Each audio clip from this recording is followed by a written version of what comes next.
Very good morning, Team Zimbabwe. Welcome to Africa and Beyond Television Network. And this morning, we need to take a look on what is happening in the nation of Zimbabwe.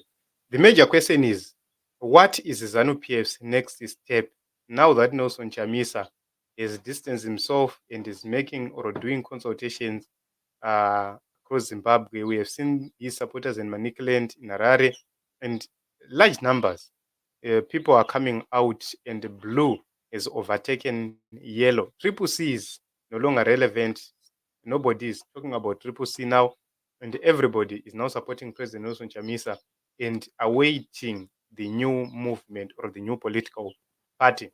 What is exciting and interesting is that people are united and people love President Nelson Chamisa and are solidly behind him.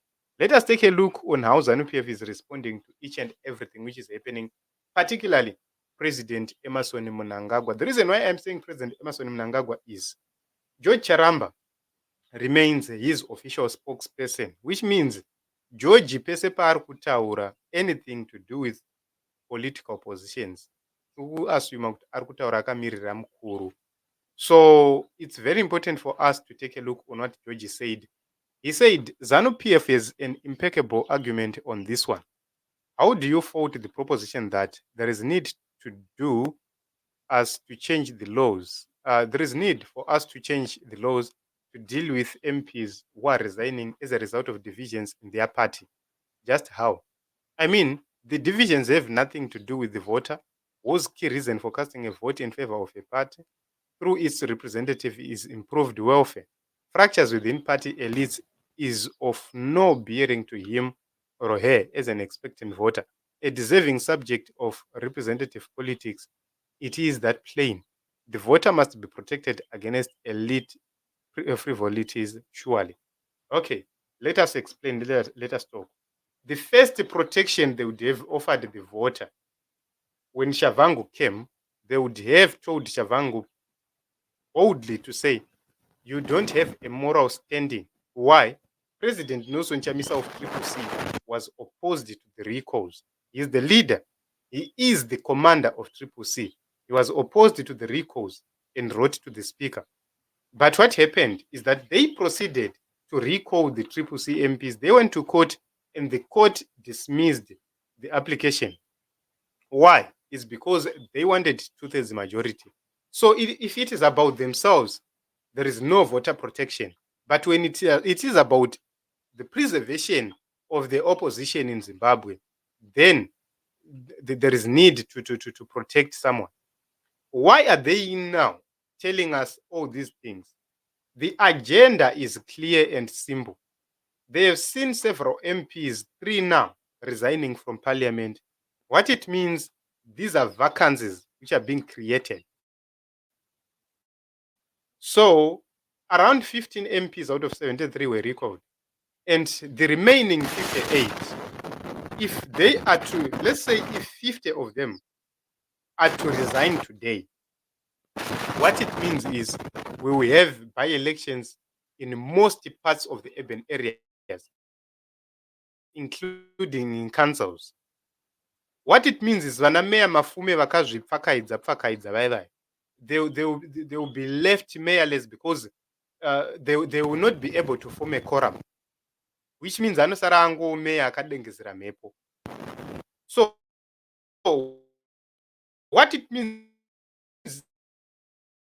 they know for sure that if the councillors resign, the team which will come will simply come and vote or and have a vote of no confidence for the mayors. They will be removed and they will be replaced by competent people.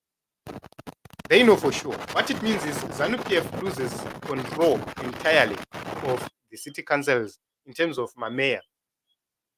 So you see, Kuti, that way ZANU-PF would have lost their agenda and their bid.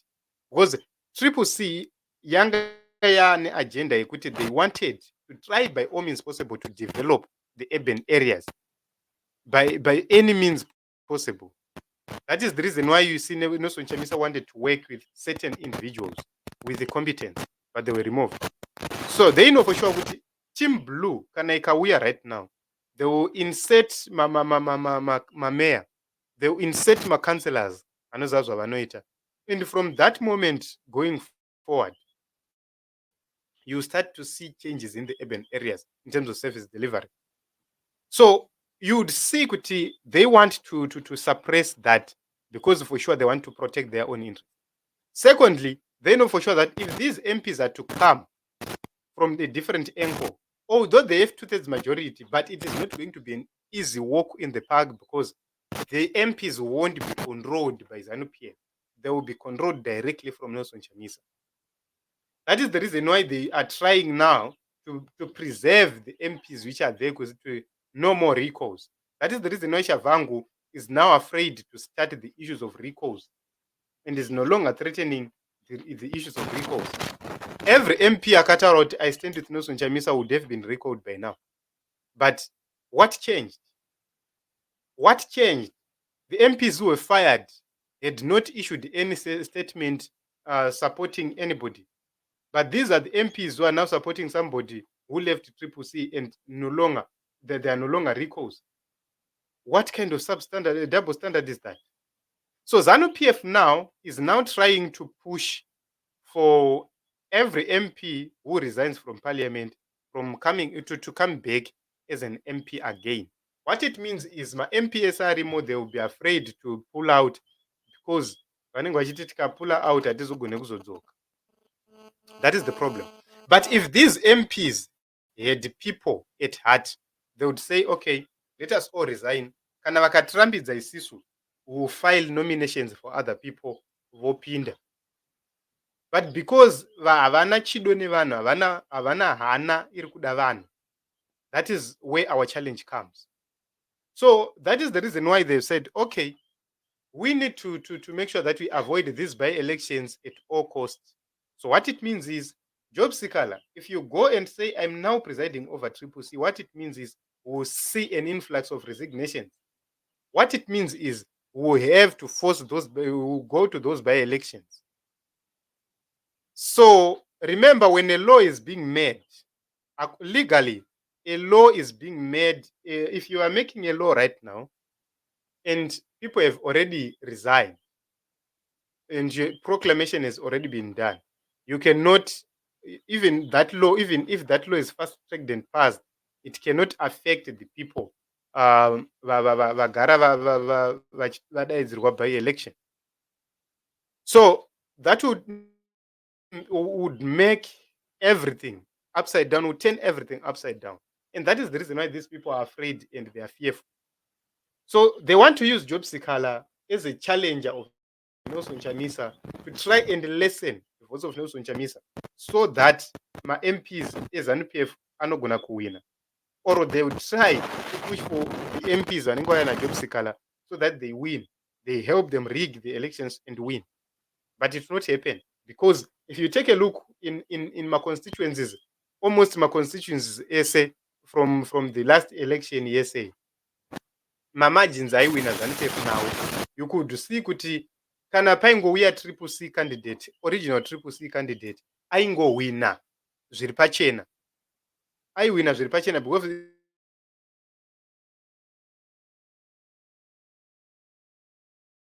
if you take a look, they were so low. So if you take a look kuti vanhu vangani vanenge vakaregister kuvhota in particular areas, and the people who have voted, voter turnout, it will tell you a lot. So right now, ZANU-PF does not know what to do. They are trying by all means possible to fire and to change the laws so as to punish each and every MP who is going to resign in support of President Nelson Chamisa. The major question is, will that work? Will that change anything? I doubt. So those are serious. Suddenly you wake up realizing the need to protect the voter.